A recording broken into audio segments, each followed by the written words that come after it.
ವೀಕ್ಷಕರೇ, ಕರ್ನಾಟಕ ನ್ಯೂಸ್ ಬೀಟ್ನ ವಿಶೇಷ ಕಾರ್ಯಕ್ರಮಕ್ಕೆ ಸ್ವಾಗತ. ನಾನು ತೇಜಸ್ವಿನಿ. ಸಮಸ್ತ ನಾಡಿನ ಜನತೆಗೆ ಶ್ರೀಕೃಷ್ಣ ಜನ್ಮಾಷ್ಟಮಿಯ ಹಾರ್ದಿಕ ಶುಭಾಶಯಗಳು.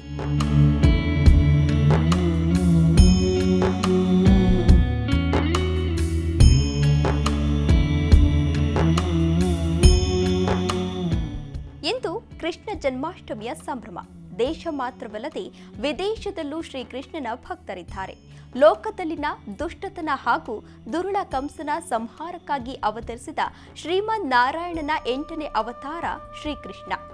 ಕೃಷ್ಣ ದೇವಕಿ ಹಾಗೂ ವಸುದೇವನ ಪುತ್ರರಾಗಿದ್ದರೂ ಯಶೋದೆಯ ಪುತ್ರನೆಂದು ಕರೆಯಲಾಗುತ್ತದೆ. ಶ್ರೀಕೃಷ್ಣ ಜನಿಸಿದ ದಿನವನ್ನ ಕೃಷ್ಣ ಜನ್ಮಾಷ್ಟಮಿ ಎಂದು ದೇಶ ವಿದೇಶದಲ್ಲಿ ಬಹಳ ಸಂಭ್ರಮ ಸಡಗರದಿಂದ ಆಚರಿಸಲಾಗುತ್ತದೆ. ಇಂದು ಪ್ರತಿಯೊಂದು ರಾಧಾಕೃಷ್ಣ ದೇವಾಲಯದಲ್ಲೂ ವಿಶೇಷ ಪೂಜೆಯನ್ನು ಸಲ್ಲಿಸುತ್ತಾರೆ.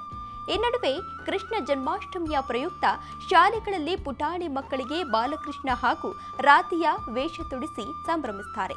ಆದರೆ ಉಡುಪಿ ಕೃಷ್ಣ ಮಠದಲ್ಲಿ ಇಂದು ಕೃಷ್ಣ ಜನ್ಮಾಷ್ಟಮಿಯನ್ನ ಆಚರಿಸ್ತಾ ಇಲ್ಲ. ದೇಶದ ಬೇರೆ ಬೇರೆ ಕಡೆಗಳಲ್ಲಿ ಚಾಂದ್ರಮಾನ ಪದ್ಧತಿಯಂತೆ ಕೃಷ್ಣಾಷ್ಟಮಿ ಹಬ್ಬವನ್ನ ಆಚರಿಸಿದ್ರೆ, ಉಡುಪಿಯಲ್ಲಿ ಸೌರಮಾನ ಪದ್ಧತಿಯಂತೆ ಕೃಷ್ಣಾಷ್ಟಮಿ ಆಚರಣೆಯನ್ನ ಮಾಡಲಾಗುತ್ತೆ. ಇದೇ ಕಾರಣಕ್ಕೆ ಈ ಭಿನ್ನತೆಯನ್ನ ಕಾಣಬಹುದಾಗಿದೆ. ಹುಣ್ಣಿಮೆ, ಅಮಾವಾಸ್ಯೆಯ ಹಾಗೂ ರೋಹಿಣಿ ನಕ್ಷತ್ರದ ಆಧಾರದ ಗಣನೆಯಲ್ಲಿ ಜನ್ಮಾಷ್ಟಮಿ ಆಚರಣೆಯನ್ನ ತಡೆಯುತ್ತಿದ್ರೆ, ತುಳುನಾಡ ಕರಾವಳಿಯಲ್ಲಿ ಸಂಕ್ರಮಣ ಅನ್ನೋದು ತುಂಬಾ ವಿಶೇಷವಾಗಿದೆ. ಆದರೆ ಚಾಂದ್ರಮಾನ ಪದ್ಧತಿಯಂತೆ ಹಬ್ಬ ಆಚರಿಸುವವರೆಗೂ ಕೃಷ್ಣಮಠ ಅವಕಾಶವನ್ನ ಕಲ್ಪಿಸಿದೆ.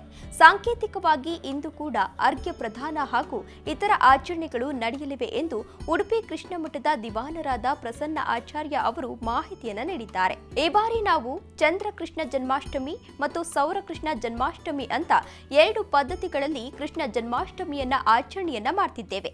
ಇದು 2-3 ವರ್ಷಗಳಿಗೆ ಒಮ್ಮೆ ಬರುವ ವಿಶೇಷ ಸಂಗತಿಯಾಗಿದೆ.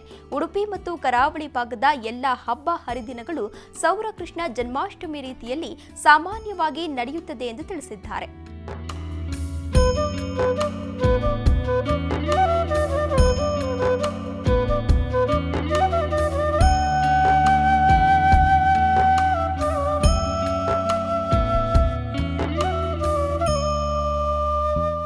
ಇದಾಗಿತ್ತು ಇವತ್ತಿನ ವಿಶೇಷ ಕಾರ್ಯಕ್ರಮ. ಇನ್ನು ಹೆಚ್ಚಿನ ವಿಶೇಷ ಕಾರ್ಯಕ್ರಮಗಳಿಗಾಗಿ ನೋಡ್ತಾ ಇರಿ ಕರ್ನಾಟಕ ನ್ಯೂಸ್ ಬೀಟ್. ನ್ಯಾಯ ನಮ್ಮೊಂದಿಗೆ, ನಾವು ನಿಮ್ಮೊಂದಿಗೆ.